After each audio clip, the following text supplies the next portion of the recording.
Since 1995, over 26,000 international students from all walks of life join the British Investigators Training Courses in Anomalous Phenomena, the only courses of their kind, constructed by the world's leading academics and brilliant minds within ufology, paranormal and supernatural, parapsychological study, anomalous phenomena, science, hypnotherapy, spiritualism, astrology, astronomy, cryptozoology, and many other areas. Our certified self-study courses will teach you how to assess, analyze, engage, formulate, document, and be cognizant of all types of phenomena, suitable for light workers and starseeds, curious personalities and inquisitive minds, skeptics alike and truth seekers. For more information, please visit www.stellaruniversity.com.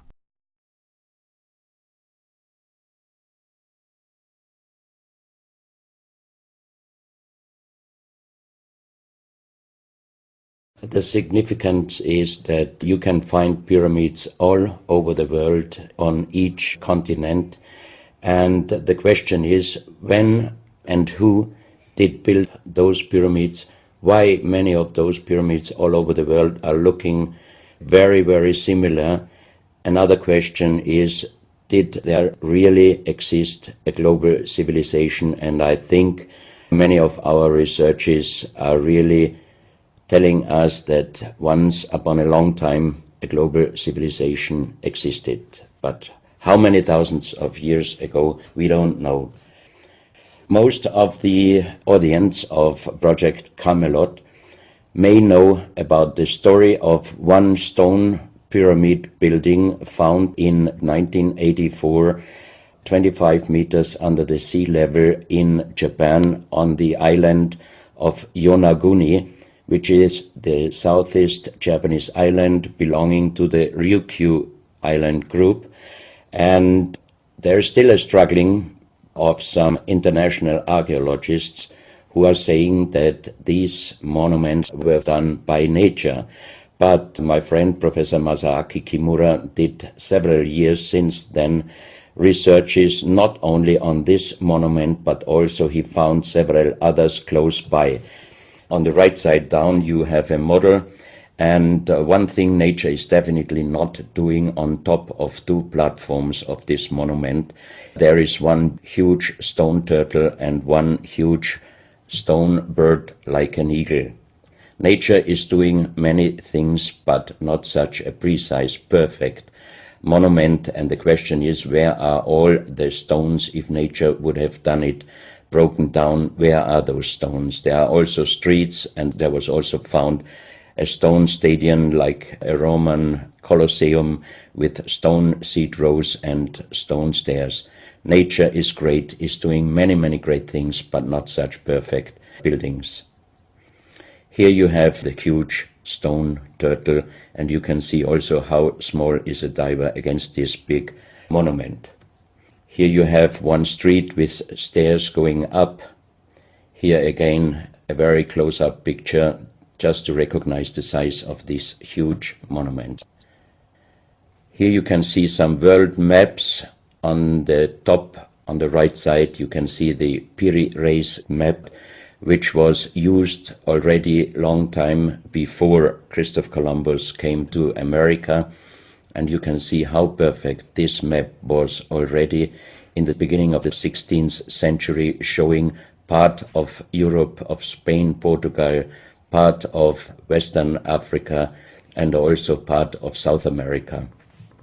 We do not know until now who was able to make such a perfect map already centuries ago, and on the rest of the Piri Reis map, which we do not show on this picture, you can also see the Antarctic without ice. In 1956, researchers found out that the Earth under the ice mass at the Antarctic is exactly like the Piri Reis map was showing. So this Piri Reis map should be at least older than 10 to 12,000 years. But the next question would be, who was able to make such a wonderful world map?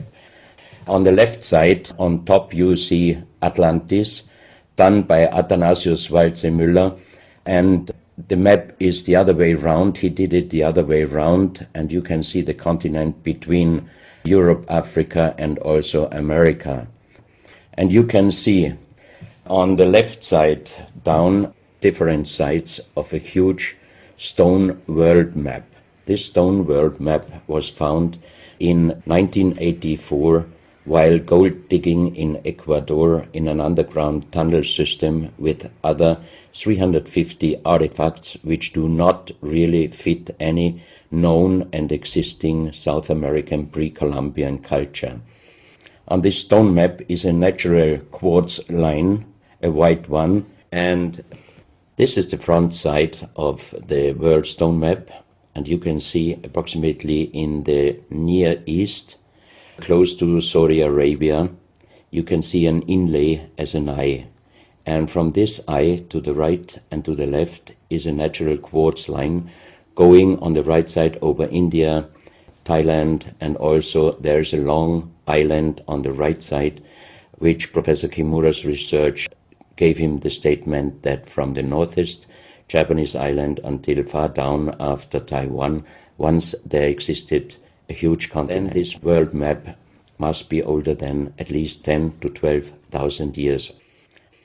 And here's the back side, and you can see on the right side coming the quartz line passing in the Atlantic, a continent, Atlantis, which in our days does not exist anymore. Then the white line is crossing part of South America, and here you have a close-up, and you can exactly see the Bay of Guayaquil, an inlay going up to north, and a round inlay showing exactly the place where there were found those artifacts, and there is also the best quality water worldwide existing. One other very interesting artifact found on the same place in Ecuador is the so-called pyramid with the eye. The eye is an inlay, the stone is gray and white, and you have 13 steps, and it looks exactly like the pyramid with a shining eye on the $1. If you put this pyramid under black light, the eye is shining very strongly, and it looks really like an eye, but not real like a human eye. Here you have a close-up of the eye, and you can see the colors of the inlay. On the bottom of this pyramid, you have the inlay in little gold plates showing the Orion star constellation, and you have unknown writing. The translation of Professor Kurt Schild